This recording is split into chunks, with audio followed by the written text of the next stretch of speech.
There are two main types of kitchen cabinets: face frame cabinets and frameless cabinets.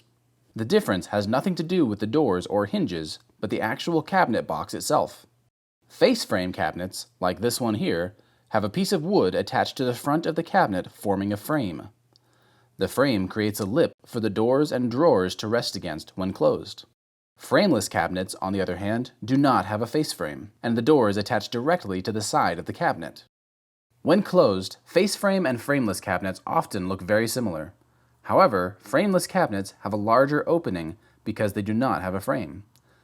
This can allow for larger drawers with more storage space because the opening for the drawer is larger. Ultimately, the decision between face frame and frameless cabinets comes down to personal preference. If you have any questions or need help getting started, just give us a call or send us an email.